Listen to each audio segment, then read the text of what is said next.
Okay, seriously, like if you this is 3.5 hours of just that. It's seriously, that's all it is. It's all this fucking movie is. Good God. Oh Lord, this sucked way more than I thought it would. I was like, okay, maybe it's just an examination, but no, there's like only like 20 minutes of dialogue throughout the whole fucking movie. Oh God, you're just waiting for something to happen, and it doesn't happen until like the last 10 minutes, and oh God, terrible. Anyway, I don't even know how to say the damn title. Let's look it up, shall we? Because I don't care at this point. I really don't care. It's just like, you know, but just somebody on Forvo knows. Come on, Forvo. Tell me how the hell to pronounce this piece of shit movie. Because I know somebody's done it. Here we got Jeanne Dielman. Hang on here, let's see. Jeanne Dielman, let's see that. Jeanne Dielman. Jeanne Dielman, okay.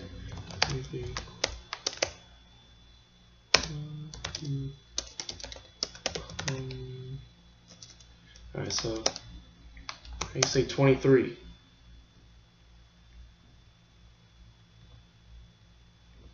Okay, seriously, how the hell say 23? How do you say 23? 23. 23. 23. 23. 23.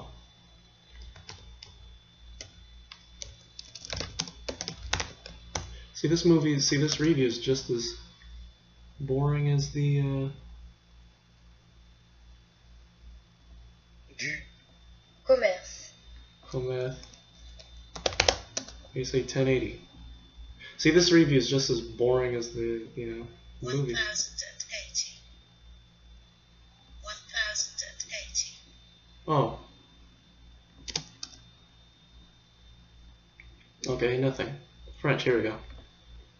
10, 10. 80, 80, 80, 80, 80, 10, 80,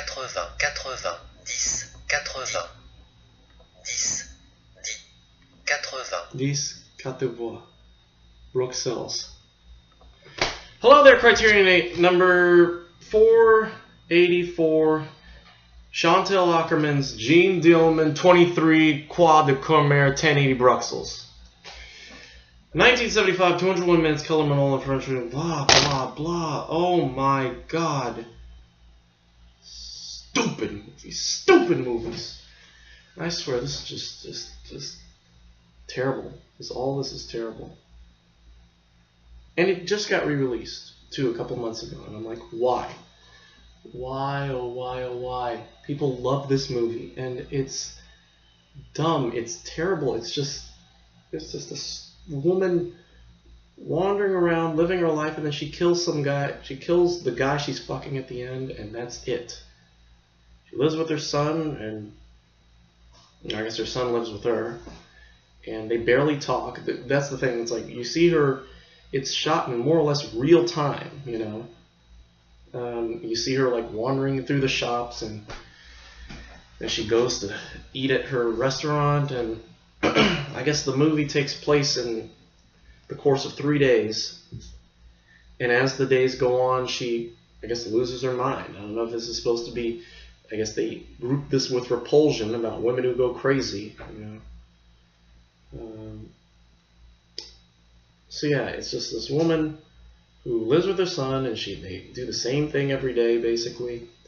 And she has sex with guys. She's a prostitute, and yeah, it's boring. It's tedious, and I wanted to scream. I wanted to scream just to break the monotony.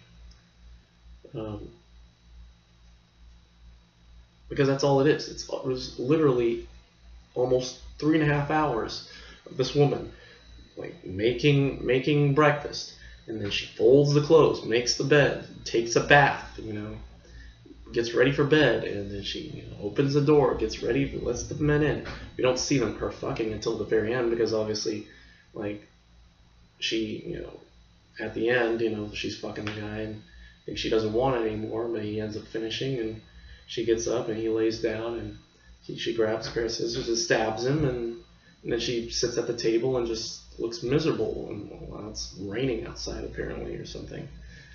It's just like, oh God, this is just Headache City. Headache City. You ever been there? You want to go to Headache City? Go to this place. This is just stupid movie. A lot of people argue, oh, this is a feminist film because it's like, oh, it shows a woman going through her daily routine and this is what women did. And she finally couldn't take it anymore. She stands up and kills some guy. And it's like, oh, God, I can, if you want to look at it that way, by all means. But honestly, I think you're reading a little too much into this. It's just a boring-ass movie starring that stupid woman from last year at Marienbad. That's all it is. She ain't much better here. At least she ain't looking like a cripple in this movie. She's just, I don't know, just last year at Marienbad, it honestly looked like there was something wrong with her because she kept looking everywhere. Just like, of course, Rena's weird, It's just,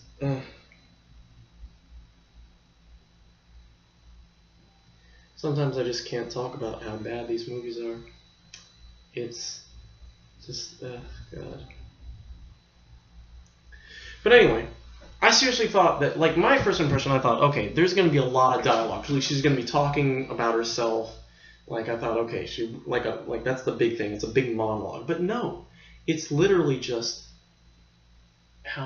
just her going through the routines, The only dialogue is, like, when she's talking to her son, when they eat, they listen to the radio afterwards. Oh God, but what's weird is that the dialogue is just as bad as all the silence, because when they do talk, the son's talking about how, like, the father died. I guess the father died years ago or something, and the son talks about his, like, misbeliefs of sex or something, and how, like, he thought that God had killed his father because he had raped his mother or something. I don't know. Oh my God, this is just like stupid. It's like when they're talking, it's dumb. When they're not talking, it's even dumber. You can't win with this movie. Now, that's not to say that movies about daily routines aren't interesting. I have toted the joy of the treat that is oh God, what is his name? What is the dude's name? Linklater. It's Impossible to Learn to Plow by Reading Books. I love that movie, and I don't know why. It's way less of a plot than this crap, So I don't know. Maybe it's because that movie isn't trying to say something, but this movie is, and I guess there's just something that it's just crap. I can't talk anymore about this. It's dreck. It's terrible. It's a waste of 201 minutes.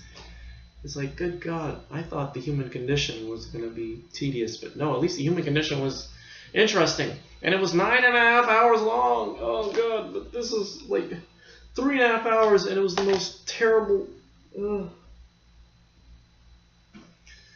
Oh, it's going to be in the top 14. It's definitely in the top 14 worst movies. That's all I can say that I've seen this season. And I've seen a lot of bad movies this season. We've seen In the Realm of the Senses, last year Marienbad, Repulsion, all the Godards, Made in USA, 2 or 3 Things I Know About Her, Pierre Le Fou. Oh God. And that's how I didn't watch the supplements, I'm sorry, but the first thing that Chantal Ackman says in the interview that they did for this movie is, she says, I first saw Pierre Le Fou when I was this, and I'm like, no. If you're going to lead off with Godard, then I no longer have any trust or faith in anything else you have to say. So fuck off. I did watch the supplement, the film, her first film, Sauter ma ville, which I guess is like Blow Up the Town or something like that, which is equally as terrible as this movie. It's basically Jeanne Dielman, but like 3 hours shorter. You know, this woman goes around and she hums terrible. Soundtrack is terrible. She's humming off key for no apparent reason. She wanders around and makes milk or something, and then she kills herself. And she turns her gas on and blows herself up. Oh my God, it's like Ackerman. I really hope there are no more Ackerman films in the Criterion Collection forever and ever, because I think she's terrible. Terrible director and terrible movies. Let's see. Is there anything else? Yep, this is the only movie. Thank God. Thank fucking God. Whew, we did it. We solved the mystery of Jeanne Dielman, and it sucks. So what do I give this? It's not absolutely. No, it is absolutely terrible. F. I have never seen something that's like, I could have been getting shit done while I was watching this. I could have been listening to music. I could have been reading. I could have been, folding clothes. I could have, no, not folding clothes. No. I could have been living. I could have been on the phone talking to people, saying, I could have been talking like, oh, hey, yeah, I'm just watching this terrible movie. I could have been getting ready for work later or something. I could have been doing all these things while this movie was going, and I wouldn't have missed a damn thing. So F. I'm sorry.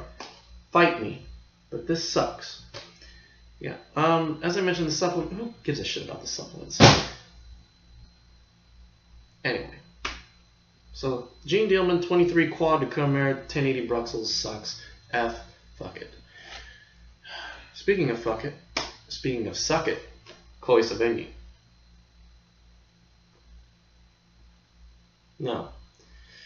Oh, God. Now, okay, maybe I might like this one. Tomorrow we're doing The Last Days of Disco. Maybe I might like it, because I like Kate Beckinsale. I do like her. So, maybe it's, and still maybe a good story, I just can't stand looking at her, because I know that Vincent Gallo's dick was in her mouth, It's like, like that's inconceivable. And I know that Criterion's going to put it in the Criterion Collection. I know they are. And I'm going to call it. They're going to do it. And I'm going to have to stop. Because I refuse to watch that movie. Although I'll probably end up watching it, so what the fuck. Anyway.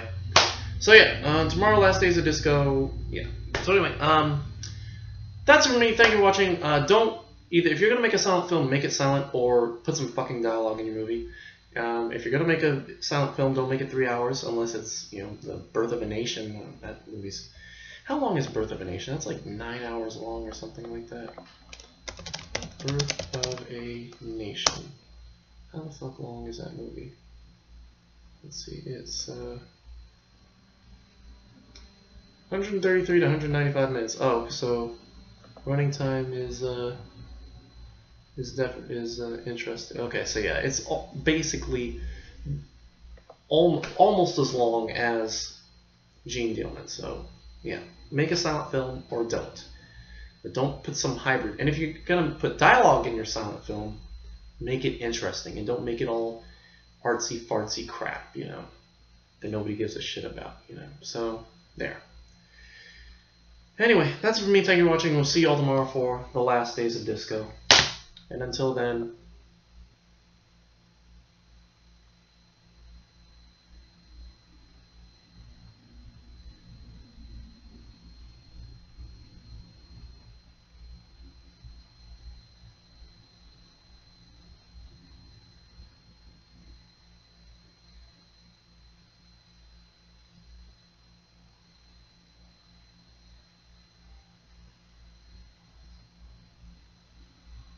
goodbye.